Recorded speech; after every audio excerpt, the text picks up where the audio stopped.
Welcome, everyone. Very nice. Good to see all of you today for this is a very special edition of Mediation Matters. So for those of you used to the normal sort of, maybe 25 of us or so, I think we're going to have quite a few people joining us for this special edition with Alice Curitz from Our Landing Place. She's the founder and clinical director of Our Landing Place. And we met recently when a event on diversity crossed my email path, and she had this really interesting conference going on called Queering Mental Health, and it caught my attention. And OAFM became a accessibility sponsor for this event, and Alice has shared with me that there's going to be ASL sign language throughout the conference. They're also working on closed captioning, which you see at the bottom of the OAFM screen here. So it's really kind of exciting to be a sponsor of this event. And today, our hope for the conversation is that Alice and I can spark a conversation. We still want to have interaction during this presentation. You feel free, if you've got noise in the background, to mute yourself. And Alice is very open, and I've told her about your incredible participation with OAFM in the past, and that you're very welcome to ask questions as in the moment. We're not waiting or holding questions to the end. So you can use the chat. Judith De Silva, our wonderful OAFM support person, is here. If you haven't met Judy yet, she is waving to you at the top. And she is a very welcome addition to OAFM and a great support to me and to the board. So Alice, it is welcome. Thank you for coming. Thank you for having me. You're very welcome. And this conversation is taking place from Toronto, where I am, to PEI, where you are. And I understand that Our Landing Place is, your organization is across Canada. And can you tell me a little bit about what you do? Because I've read your website it briefly, and I just wanted to know if you could share some resources that mediators could use here for their clients, because I know you're across Canada. Yeah, absolutely. So what Our Landing Place does is we specialize in working with the LGBTQ2S+, polyamorous and neurodiverse communities. All of us identify as LGBTQ2S+. Many of us identify within the polyamorous and or neurodiverse communities as well. And we create a really affirming and competent environment for folks to come to us for counseling. Secondary to that, we also provide training opportunities, consultations with mental health professionals or other professionals that are working particularly with the queer community, but also with the poly and neurodiverse communities, on ways that they can have great interactions, or if they need some additional support in how can I be effective working with somebody. And so that's what we do. Yeah. I'm embarrassed to say I'm not sure what neurodiverse means. Oh, So I great will question. ask the first question. So neurodiverse is typically what we'll see is a lot of folks who are autistic, a lot of folks with ADHD, Okay. but there's also a whole plethora of other neurodiversity. So we might see FASD, so fetal alcohol syndrome. Mhm. We might see folks that have could have, I don't know, like Williams syndrome, Angels, like sort of Right, all of sort of neuro differences right. compared to what we would call like neurotypical. I do see it a little differently. I think there's often those two boxes of like neurotypical and then neurodiverse. I see that all of us are just on a spectrum. Yeah, Some folks have labels assigned to them and others don't. And I think that there can be some real problems within that. I think it can be great to get a label if it gives you access to the resources that are services. helpful. Yeah, yeah. But I think when we label it too much, it becomes very like us and them, very divisive. Right. Yeah. That could be like a whole thing that I won't go into Yeah. right now, but it could You be go, a yeah. whole other thing. It's interesting because when you said neurodiverse, I was trying to connect that to the LGBTQ to the way you said it is 2S plus, right? Yes. Which is, and that sounds good to me. I think I have never heard that before. So I'm going to adopt that now. And I was trying to connect those two together, and I missed the neuro brain piece. So there you go. Okay. And I just there's a exposed huge myself. Yeah. there's a huge intersection there. Yeah. We see a lot of folks in the queer community, and I tend to use queer and LGBTQ2S plus sort of interchangeably, but Right. there's a huge intersection of neurodiversity and queerness. Hmm. And so having supports that are knowledgeable and competent to serve both of those populations when they do intersect is really Right. important. Yeah, yeah, that's interesting. And so that the first question I wanted to ask you is about, so we're family mediators. So there's 61 people so far here listening and really interested in. I think one of the questions on our minds is, what do we need to know in order to properly serve clients who come to us, neurodiverse and LGBTQ2S plus? What are the biggest things that it's like, what do I need to know? What should I be aware of? Where should I start? So the first place to start, and it's often a very challenging place to start, is with sort of identifying and accepting the internal biases that all of us have. So Right. these preconceived ideas. It's not to say that you're not very accepting and that you have any issues with anybody, but it's really what do I assume about people based on identities that they tell me they have, or ways in which they present. Mhm. Um, it's really important that all of us do that work, and that we continue to do that work, because those will change, right? As we Mhm. grow and we learn about things, those will change, but they Yeah. will influence the ways that we interact with folks. So, if I'm working with a lesbian couple that has, 3 kids, and perhaps they're going through a divorce, and I'm mediating that, what are my preconceived ideas about how is this family going to show up? What are Mhm. their needs? Am I seeing them as different than a heterosexual couple? Mhm. Um, and I really should be more specific with that, and that there would be a cisgender heterosexual couple, and we'll kind of go into. I Mhm. don't want this to be sort of like a workshop on like the ABCs, but Yeah. there's definitely some vocabulary that you might want to know. So Right. like something that we would call cis heteronormativity, which is that cisgender, so not trans, Yeah. male female binary couple. Mhm. Um, if I'm typically used to working with families that look like that, Mhm. how is that influencing the way that I show up with queer families? Yeah.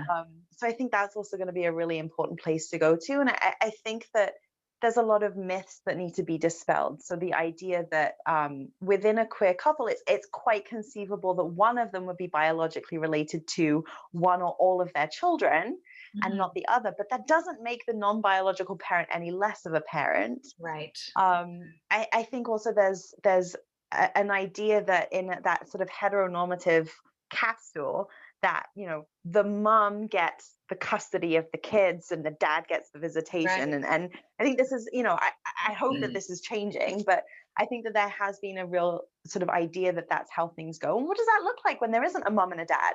Yeah. Or perhaps Yeah. there's two moms and a dad, or two dads and Yeah. like what happens when the family looks different? Mhm. um, and are we associating being biologically related to kids um, differently?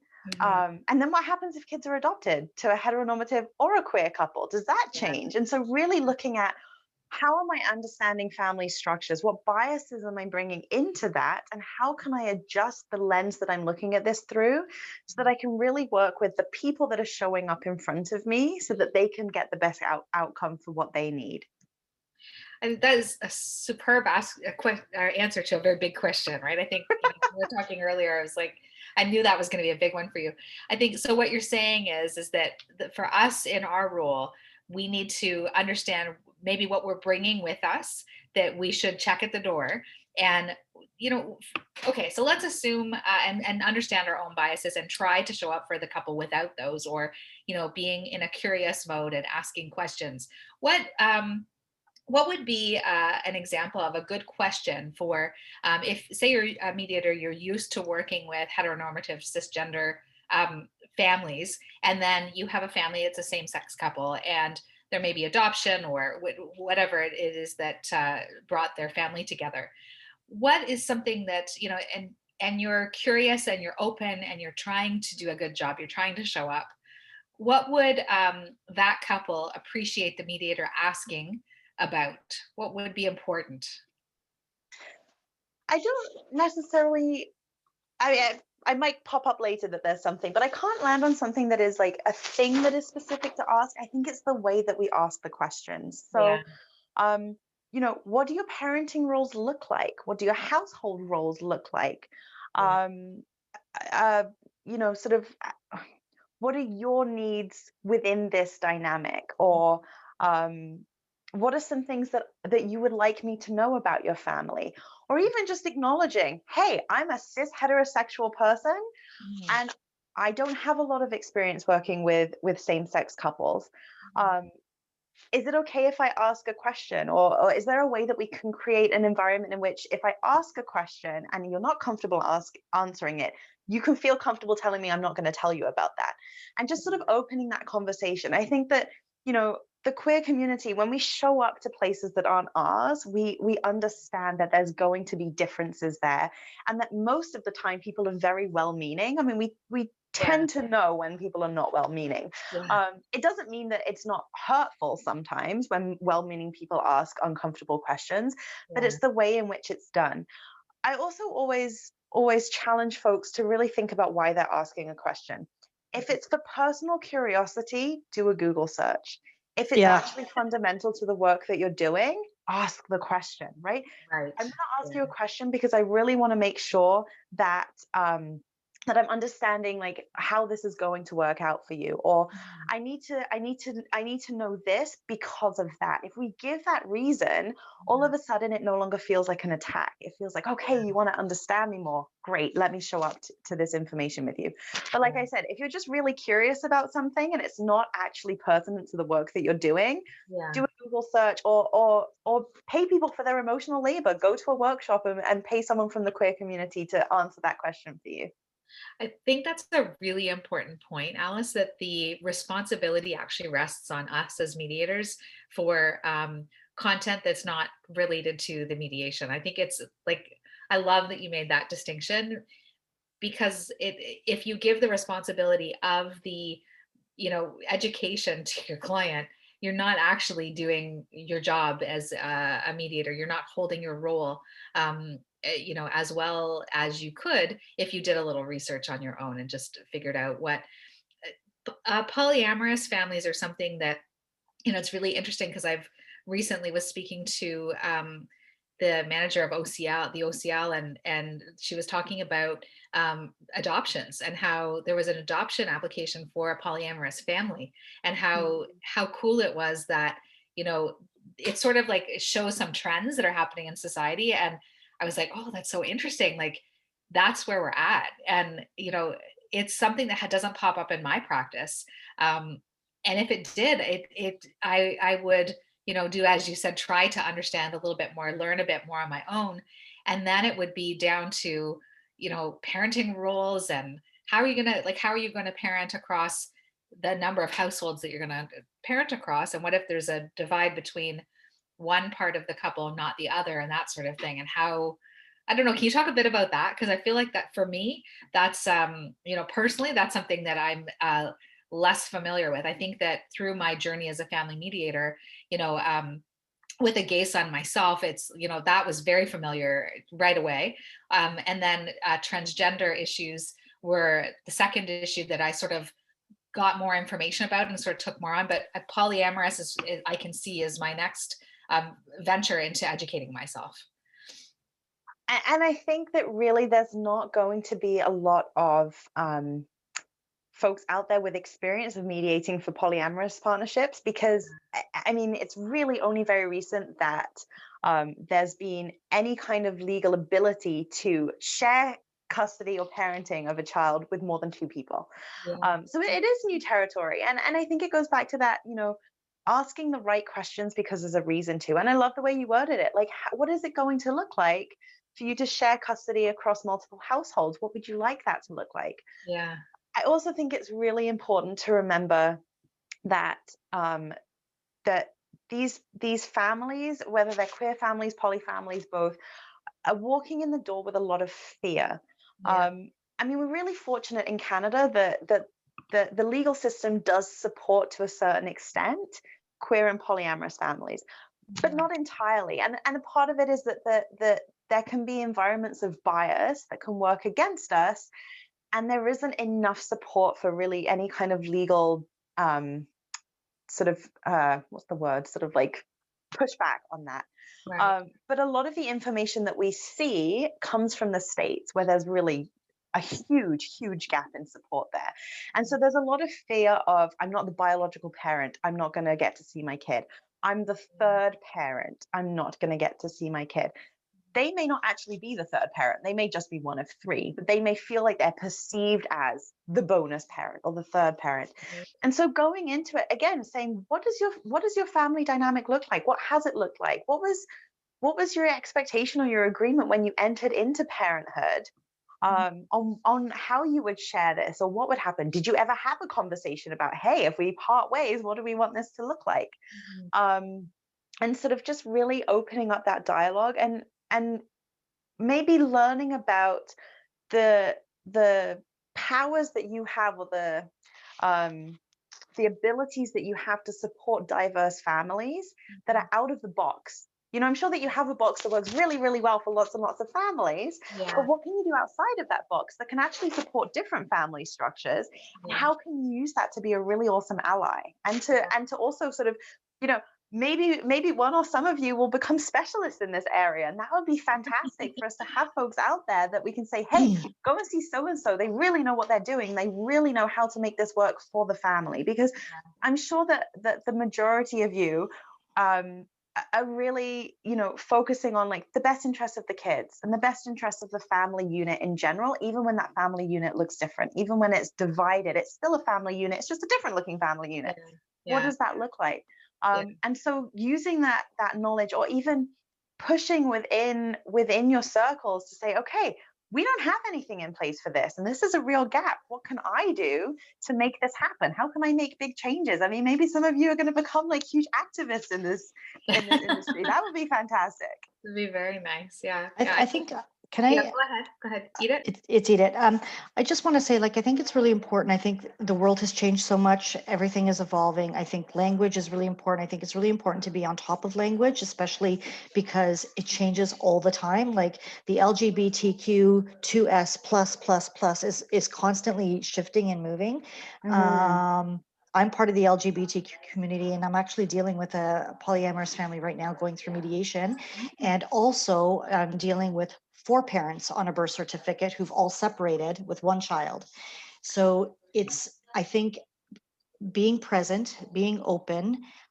If you don't understand the language, ask a couple of times, but then I agree, we have to do our own research, because, you know, it's not up to the client to be, you know, educating the clinician, any kind of clinician, just because, you know, you're curious or whatever, right? I mean, I understand we need to kind of get up to speed, but I think that actually being open and learning about some of the languages and some of the intricacies, that's where people are going to feel most comfortable, because in mediation, as you know, there's a lot more flexibility, and some of these couples who are actually going through a separation and divorce don't necessarily want to go into the court system, because some of those judges, honest to goodness, are not going to understand, and they don't want to have like strangers making decisions for their multi-layered family. Yeah, I think that's such a great point. And I have a sort of a glossary of, it's past the ABCs of LGBT, but I'd be happy to send that to you. Like, you can send it to everybody. Yeah. But yeah, Send it to educate me yourself on also. that. Yeah. Yeah, and I think it's, you know, kind of like I touched on before, it's also the way that you ask the question. So instead of saying like, oh, I want to know who all the parents are, you still want to know who all the parents are and like how they're interacting, but I really want to understand your family so that we can make the best decisions going forward for all of you. Can you explain to me a little bit more about what your structure looks like? Right? It's so much more welcoming than, can you explain who's who? Yeah. And it's just that sort of intentional way of asking questions. You meant it perfectly fine the first time. There was nothing behind it, but it's the idea of those like microaggressions that we don't notice, and it's that internal bias that we have to check in with ourselves. Yeah. I think that's the word microaggression is something that popped up. I also train at York, and you know, we had something pop up, and it was so interesting to work through that the term of microaggression and the at the root of it, the person didn't mean what they were saying, didn't understand what they were saying. And I think Mm. that was such a learning experience for the class to sort of like in the moment learn about this experience for people. And going back to what you said at first, like what how are you approaching when you come into a room? You know, it's easy to be comfortable with something you're familiar with, and if there's something you're not familiar with, it's like it's almost behooves you to become familiar. Like, you know, Yeah.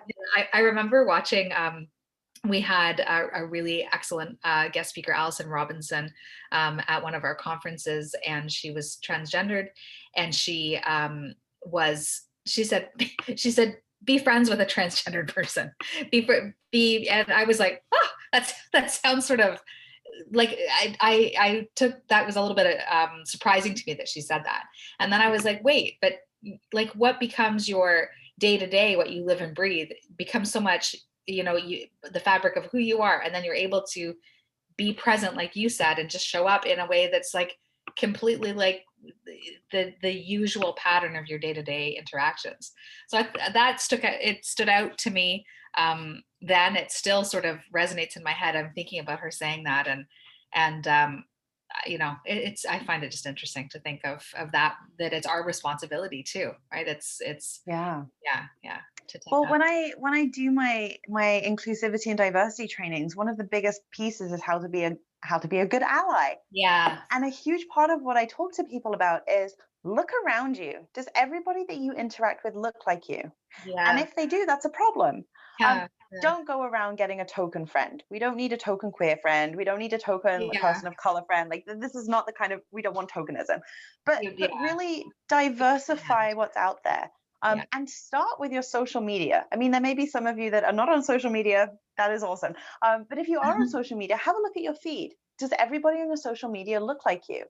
And Uh-huh. if they do, start adding other people with different opinions and different lived experiences and really diversify the information that's coming to you that you're absorbing and Mhm. see how that shifts things. And I think one of the things that it tends to shift is those assumptions that we make. So you may open the door to um, two people that you assume are two females, and you're like, cool, lesbian couple, I know what I'm doing.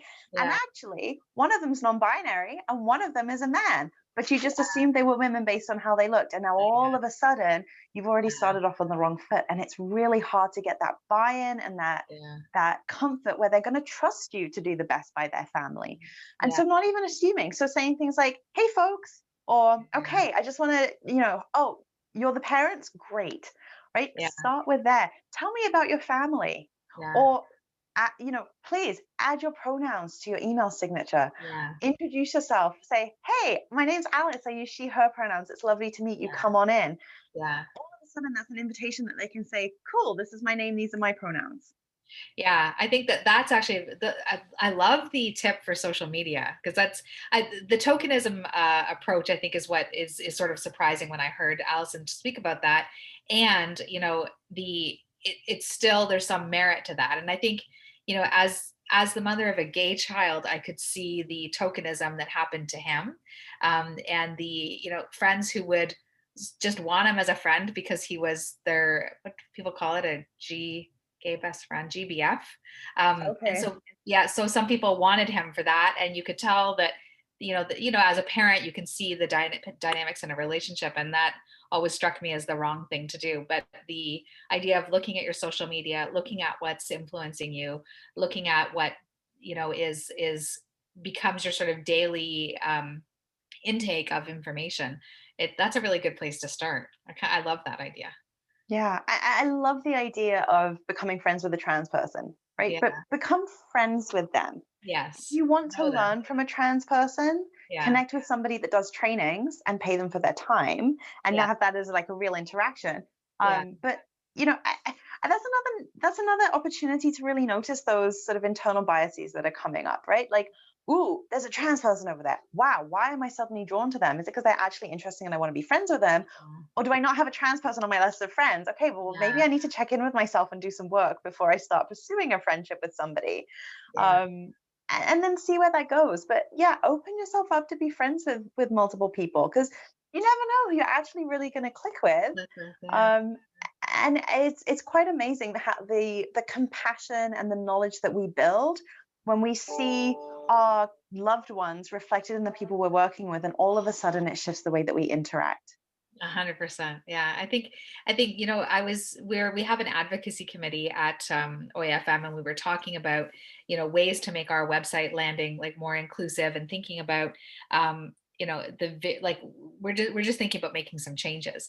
And I was talking to my son, and sometimes organizing things like this training and thinking about what the ministry requirements are for covering hours on equity and diversity, and I get a little bit sad at the ticking off of a box, like, oh, I've had training in Mm. LGBTQ2S plus, and so I've sort of done that, and it hurts in a way that I can't describe. Actually, I don't really know why I feel that way. And when I dive deeper into it, I think of the amount of sames that my son has in his life as my daughter has in her straight cisgendered life. So it's sometimes it's the sames that I want to scream about, and the differences that I want people to know in from my limited knowledge of what I'm able to see as a mother of a gay son, right? And in relationships. So it's I think it's hard, and I'm wondering if other people have thoughts like that when you attended today. Why did you attend? What drew you to the topic? And what do you hope to know? Like, what is, if you could learn one thing from today, um what would that be, right? And I'm inviting conversation if you want to jump in. I have a question, Marianne. It's Sally here. Hi, Sally. Excuse me, I'm speaking a lot today. Yeah. I think one of the biggest questions I have is the need in the LGBTQ community to have a designation for themselves, and I don't understand that. I won't say it's from ignorance, because my past growing up, I grew up in the UK like yourself, Alice. And into a community that my mother was very much involved with dog shows and the dog show environment. So we constantly, from a very early age, there were transgenders, there were people who would be queer as such, but we were always encouraged to treat them as a human being.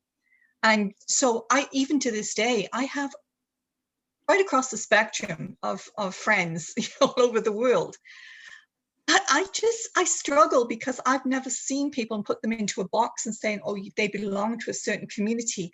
And maybe if you could educate me to understand why there is a need for someone to identify with a particular community, I would appreciate that. Yeah, no, I think that's a great question. And it's interesting because it's something that comes up a lot. I love the idea of we're all human beings and I just want everyone to be equal. And I think that's beautiful. And I think it's unrealistic based on the sort of the marginalization that happens to certain communities. So it's sort of like, I don't see color.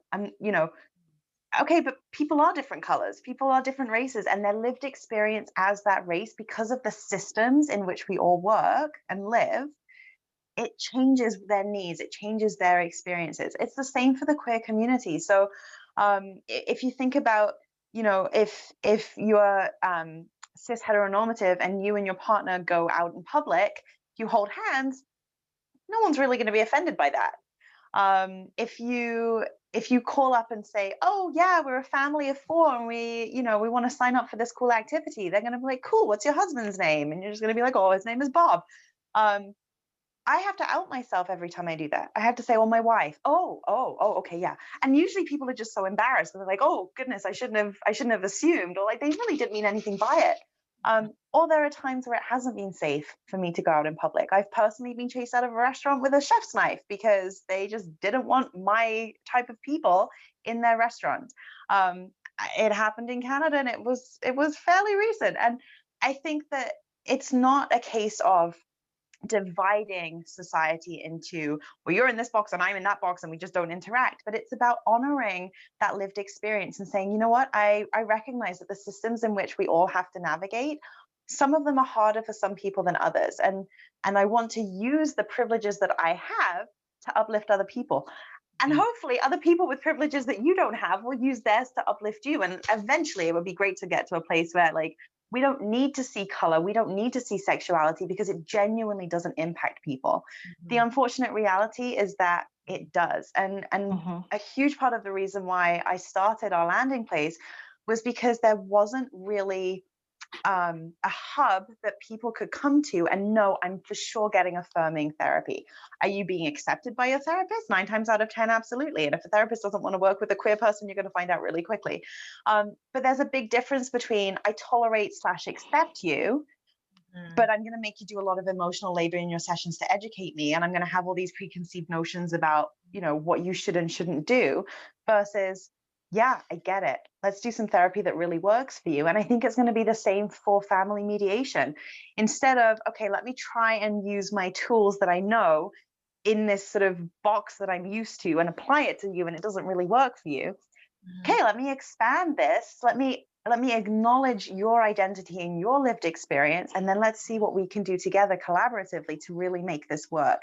And I think that's why there's a need for identity.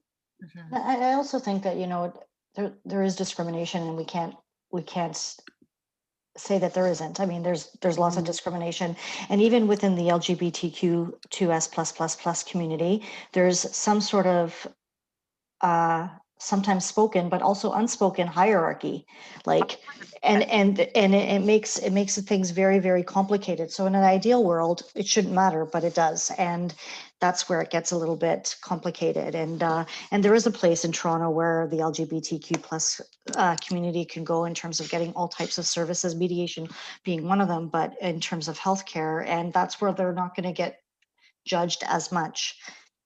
Yeah, exactly. But that's, I think that, so I'm going to guess, are you talking about the 519? Dearborn Health Clinic. Oh, interesting. Yeah, they are really good too. See, there are these sort of little hubs that exist, but it's sort of like you have to be in the community to know about them.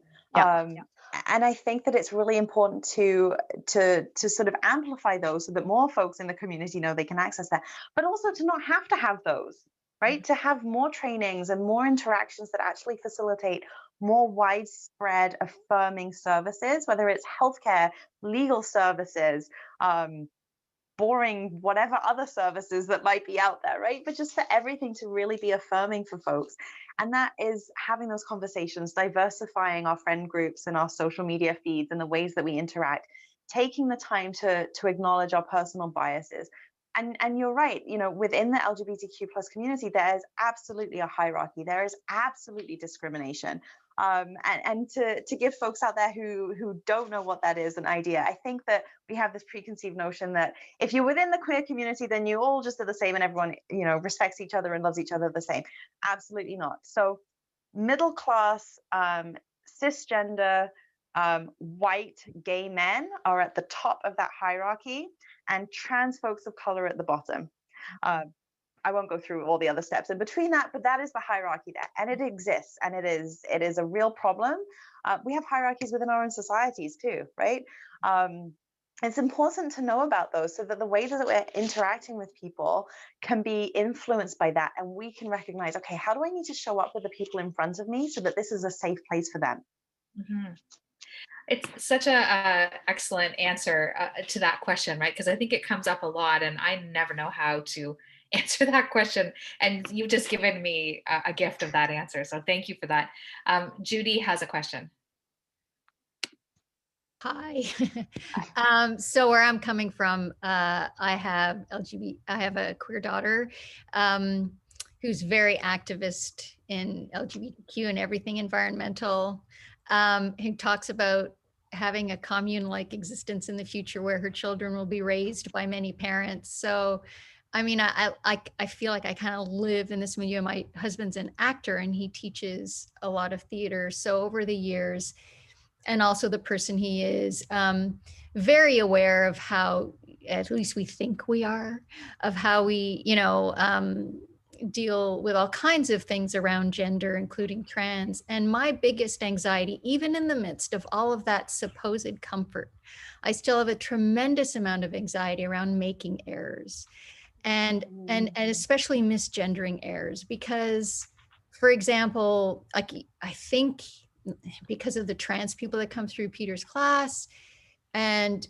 how they've been and how he is, and how you can joke if you slip up or something like that. And then the slip ups, of course, over the years just stop happening. But then I have a good friend of ours whose daughter is trans. And what I've learned is that process for her is so different. And the way in which she experiences misgendering is so, like, the line and the bar for that, like the most, what we think are the most innocent of ways of saying something that's neutral, is very hurtful for her. And it wouldn't be for like all the other or most of the other transgender. So as a mediator, how do you, these errors for me will become, I think, almost inevitable, if maybe, because you just can't know about everyone's trans process and how they are. And even when you're maintaining completely open curiosity, how do you suggest we deal with errors? Like, what is the best way? How do we best repair that kind of thing? It's a really great question. And it's absolutely a place of immense anxiety, I think, for a lot of people. So let's say you slip up. Let's say you misgender somebody. Yeah. So you either use the wrong pronoun, you use the wrong name for them, you use a term that misgenders them in some way. So center them, not yourself. And what I mean by that is, oh my goodness, I'm so sorry. I feel so embarrassed. It's not like me at all. I'm really trying. This is really hard. You are centering yourself. And what you're doing is you're placing, without meaning to, a lot of emotional labor on them to not feed into that guilt and shame that you're feeling. Oh no, it's okay, don't worry about it. But of course you want to apologize. So center them without making a huge deal about it. So, let's say you say, oh yeah, I'm so sorry, she, and then just continue your sentence. Let's say that you've said a whole sentence and you didn't realize that you had assumed somebody's pronoun, and they or somebody else says, actually, they use they, them pronouns. Thank you so much for correcting me. Restate the sentence that you just said, or continue with what you're doing, but make sure you're using the right pronoun. Things to avoid saying are things like, I'm really trying, or I'm probably going to make mistakes, bear with me. Because what you're doing is you're kind of putting the onus on the other person to carry that shame and guilt for you. Folks in the trans community know that people are going to make mistakes, right? And part of that is what feeds into this idea of passing, which means you can't tell if somebody is trans, and that's kind of the gold standard. And it feeds into that because there's a safety component to it. There's a real movement, particularly with the younger generation, to get away from that, because being trans, regardless of how you present and what you look like out there, is a fully valid identity. There's no need to try and be cis. You are trans, and that's awesome. So, just really acknowledging, I'm so sorry. Thank you for correcting me. And then make that change. You may stumble again, make that change again. It doesn't even have to involve an apology the next time. So you might say, oh, he went to the store. They use they, them pronouns. Thanks for correcting me. They went to the store. And then a little bit later, you might say, they, blah, blah, blah. And then just keep going. But be more aware of it, even if it slows down your speech, even if you take a breath before you use a pronoun to check, that's okay. It's kind of like any apology is completely meaningless if you don't do it. So if you step on someone's foot and you say sorry, but you don't take your foot off, what is the point of saying sorry? It's the same thing. So it's you making those changes and making those conscious efforts and doing that on your own time, having that be your emotional labor that you take on. If you know that you're meeting with clients that have a difficult name to pronounce, it's not one that you're used to, practice it in the mirror, kind of the same with pronouns. Practice it beforehand so that you don't slip up, because that will also reduce your anxiety in that situation. You're more likely to make a mistake if you're overly anxious about it. Right. For me, it's not even just about the pronouns. It's those other ways, those other things you say that refer, like habits of speech that Right, like saying refer, like you guys. like different things like that, or different phrases, different something that comes up in conversation that then someone interprets as a microaggression.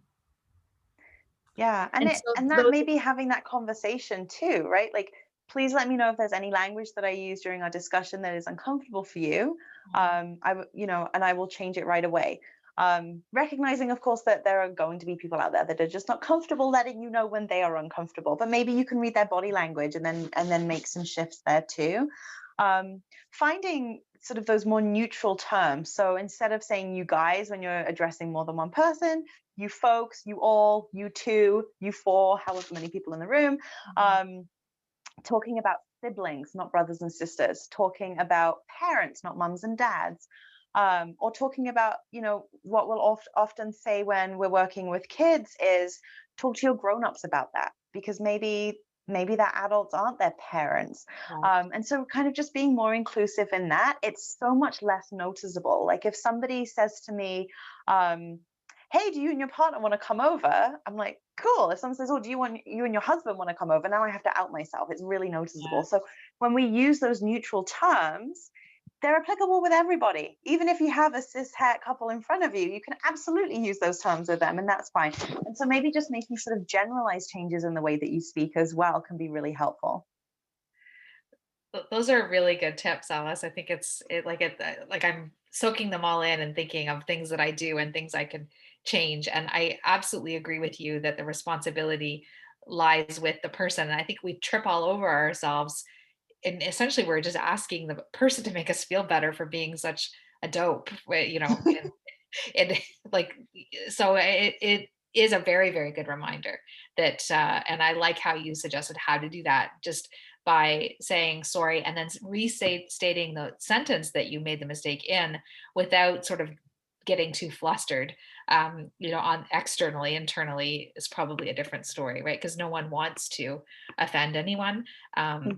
It's never intentional, and when you do it, the responsibility rests with us, is what you're telling us, which is exactly what Yeah. it should be. Yeah. Well, and I won't go sort of into the psychology of it because I don't think that that's necessary. But something to remember is I don't want to minimize your experience either. It is embarrassing, and it is, you do feel terrible when you do it.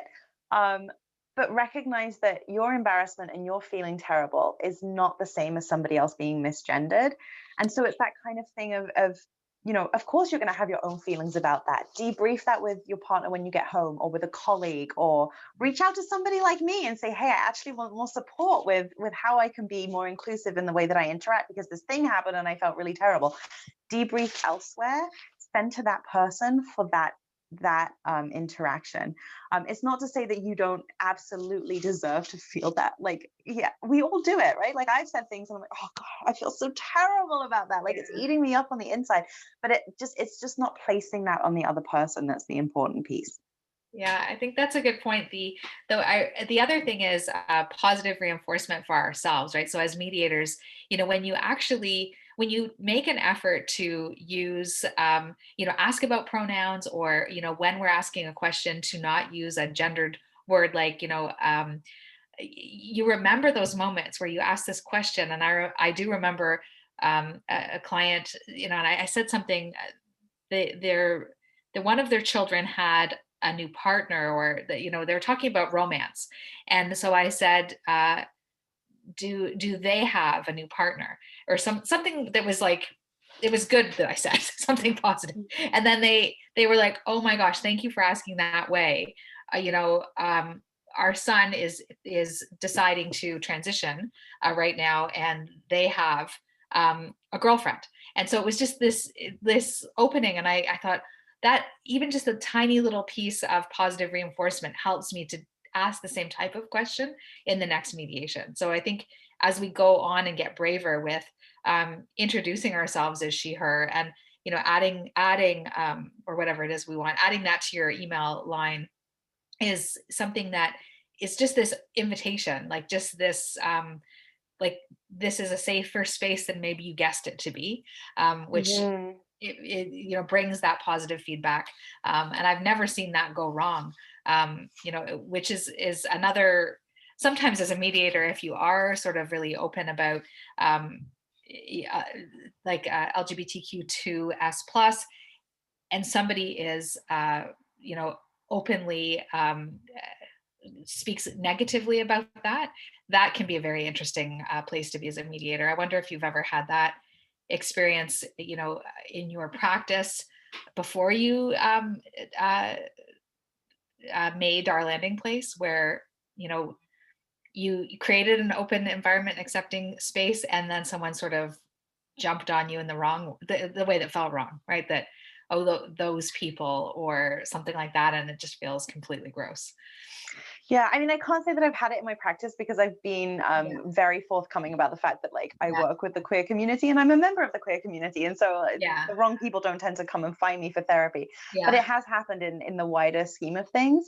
yeah, A huge part of allyship is not just being an ally in the moment when you're in front of somebody. So it's yeah, using the right name and pronouns when that person isn't in the room and you're talking about them. yes, yeah, Um, it's not always possible to correct somebody, right? Sometimes it's uncomfortable, it's not appropriate, and I really urge you just to kind of use your judgment on that. But maybe it is, you know, hey, would you be open to having a conversation about why it's really important that you learn so and so's pronoun, um, or maybe it is saying, you know, actually this conversation is making me really uncomfortable.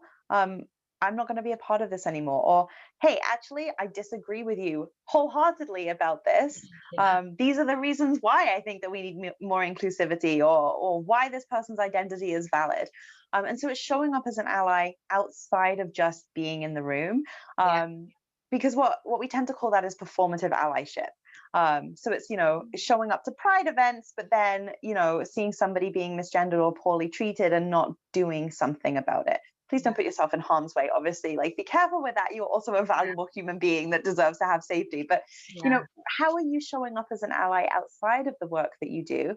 And how are you integrating your allyship into all aspects of your life? Because you know, you can have beautiful relationships with people in the queer community or the poly community or the neurodiverse community. You can have really wonderful friendships, but you can't have those if you're not actually an ally. yeah, yeah. How to be, how, I mean, I think you could spend a lot of time on how to be an ally, right? How to, Absolutely. yeah, yeah. Yeah. What are some of the top tips on how you, and I mean, what, obviously one of the ones is to always like always be an ally, even when the person that you're being an ally to or for isn't with you. So you're being an ally to the world, right? You're watching out for people, right? You're, Mhm. yeah, yeah. And what are some Yeah. other ways we could be good allies? Another way to be an ally is to know when to not speak, which is kind of strange because we talk about like speaking up for people. But let's say that somebody is in the room that has lived experience in something. So if they have that lived experience, allow them to talk, center their voice, or ask permission. You know, I don't want to speak for you. I'm wondering, like, you know, can I talk about this? Are you comfortable with me saying something? It's really hard because we want to often go kind of like, you know, like, yes, I'm like going like full force on my allyship. But be Yeah, really careful not to out somebody. It might not be safe for somebody to be out at all or out in all areas of their life. So they might show up to family mediation as themselves, but they might not be out at work yet. So they might have a different name and pronouns at work, yeah, or in certain social situations, they might present differently. And so just being really mindful about that is really good allyship. mhm, Um, Also recognizing that when you have been doing something that in some way hurts somebody that is marginalized and they tell you about it, it is going to sting. That does not feel good because we're good people. We don't want to do that. It's unintentional. And oftentimes it's the way that we grew up. It's those sort of stigmas or societal norms that we've just embodied. Those are those internal biases that we carry. It mhm, hurts. It totally stings. Um, but not centering yourself in that of like, well, I'm not racist, or I'm not homophobic, I'm not trans. You might be without meaning to be, right? It yeah, might be that internal bias that you need to unlearn. So if you disagree with something, maybe just say, wow, thank you for bringing that to my attention. I hadn't thought about it like that before. And then go away and reflect on it and see, maybe you want to make changes, maybe you don't. That's totally your choice. But sort of creating room for really healthy dialogue, because it takes a lot of guts to stand up for yourself or to stand up for somebody else. Even if you're right, it's a really scary thing to do. But Yeah. the more that we're open to that, the more people can come to us and say, hey, actually, this would be really helpful. Yeah. And it reminds me of like obviously I talk to my son quite a bit about this, like Judy's daughter, where, we have these really rich conversations and we talk about stretching and growing and how it hurts to stretch because stretches are pulling things into opposite directions. And our code word, and some of you have heard this before, is if someone said something, we work a lot on racism in our family and microaggressions. We try to think about just certain things that we'd like to change. And so we'll say you have spinach in your teeth. That's our code word. If you say you're out in public and you just want to say, hey, like, you have spinach in your teeth, you shouldn't have done that, or can you think about doing something different?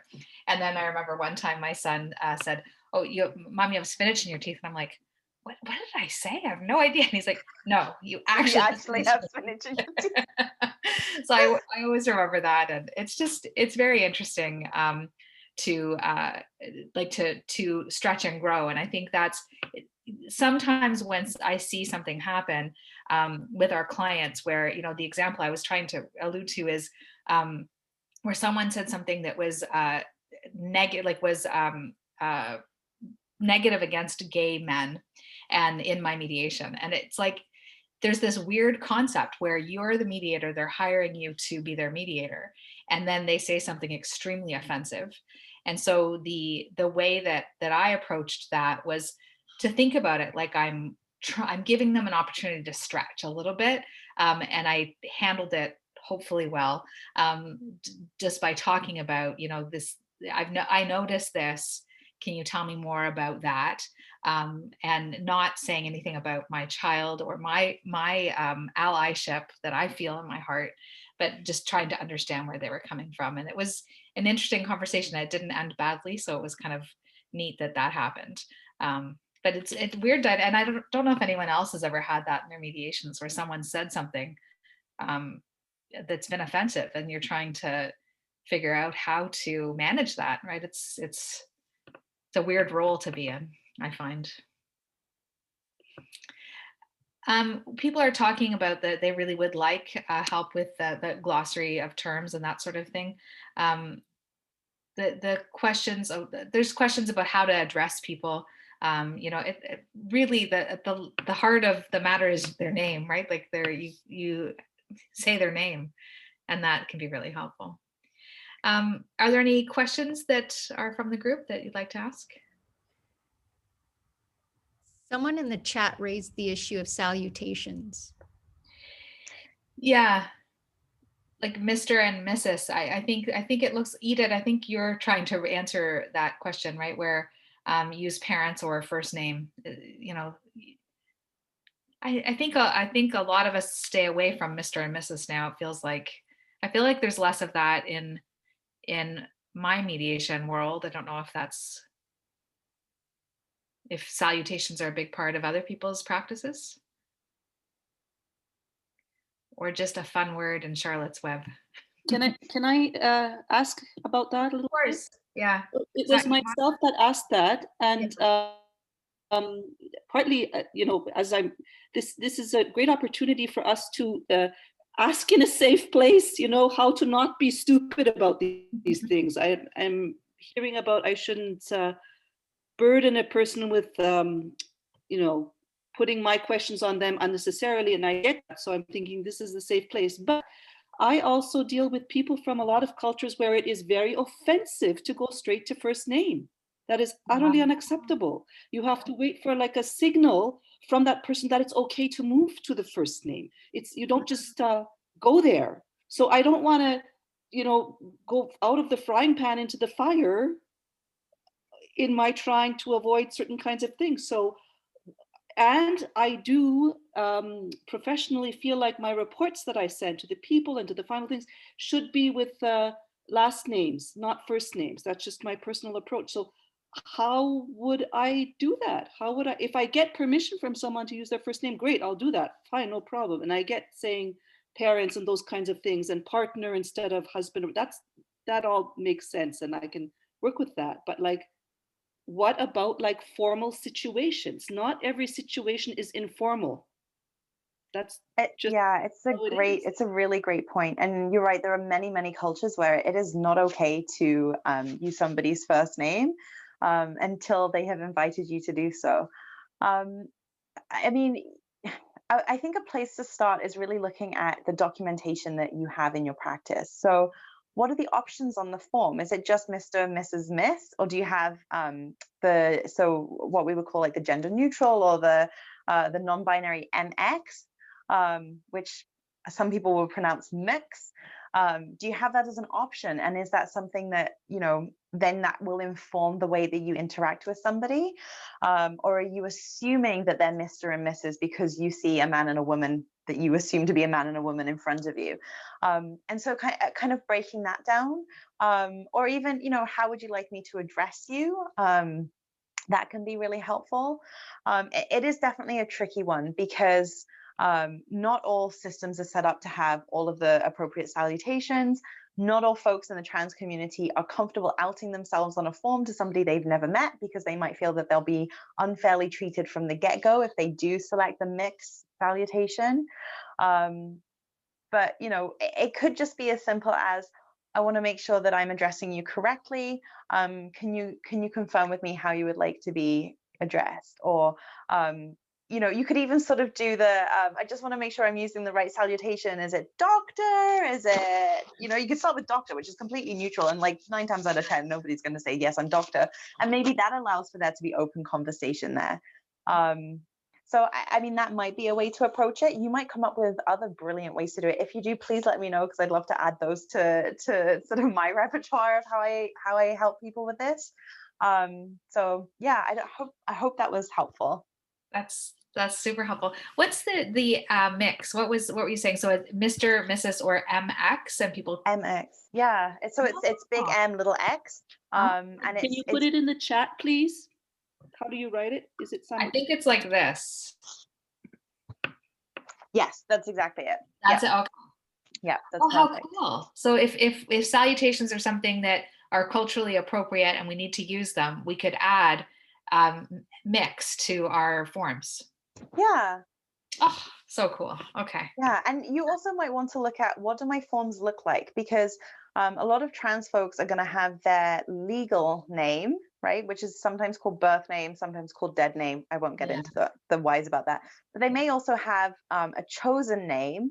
Do you have an area for that? And if they have a chosen name they put in there, use the chosen name. If you're okay with using their first name, use that chosen name.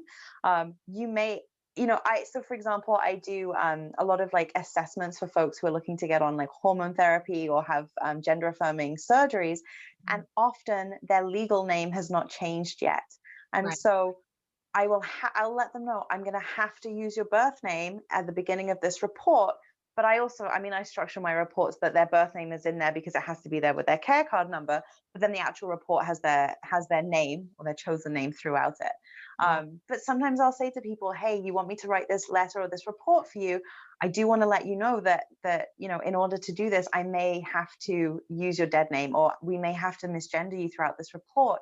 How are you going to feel about that? Would you like me to send you a copy and omit your name and your pronouns so you don't have to read that, knowing that the court or the lawyer or the doctor is going to see this? And have that as a conversation, because that's you being an ally. Hey, I recognize these are the boundaries of the legalities of me using the right name and pronouns for you. I want you to know that in our interactions, I'm always going to respect that, but that this is a place that might happen. How do you want me to proceed with that? And then just kind of take their advice on that with obviously your expertise and what is legally allowed. Right. That's such a nice, like, rounding back to the idea of being curious and in a respectful manner of what do you need in order to feel, safe and comfortable in our interactions. And really, it sounds like this ongoing conversation with, you're noticing these key points And I think it's the developing the expertise and noticing and then asking respectful questions that I'm taking away from this today, that's where I'll be working on expanding my sort of view, right, to go forward. So Yeah, and I'd love to add to that quickly. I think it's really important that all of us are doing the work to be allies to anybody else that is in our society, but we also have to recognize where our limitations are. So, I think often the burden of it feels huge. I can't do anything. I feel frozen because I just don't know what to do. It's such a big thing. Do something that's accessible to you, right? It can be a slower process. That's okay. Do what you can and recognize that it's emotional labor and that sometimes you're tired and that you are a human being as well. yeah. And that it's okay. You're going to make mistakes sometimes, or you're not going to know about something, or you're not going to be able to do all of the things at once. And that's okay. That's a very nice sentiment for self-care and those things. And if you want to hear more, the Queering Mental Health Conference is next Wednesday, April 21st, and it's a really long day, right? And it's all being recorded, so you can watch again later. OIFM is a proud sponsor for accessibility, and we're really, really grateful to you, Alice, for being here and for sharing and having this wonderful conversation. It's really been great. So Thank you for having me. yeah. We'll see you again. Take care. Good luck at the conference, Alice. Thank you. Okay, good. Okay, see you. Thanks, Al. Bye. Okay, bye. Bye.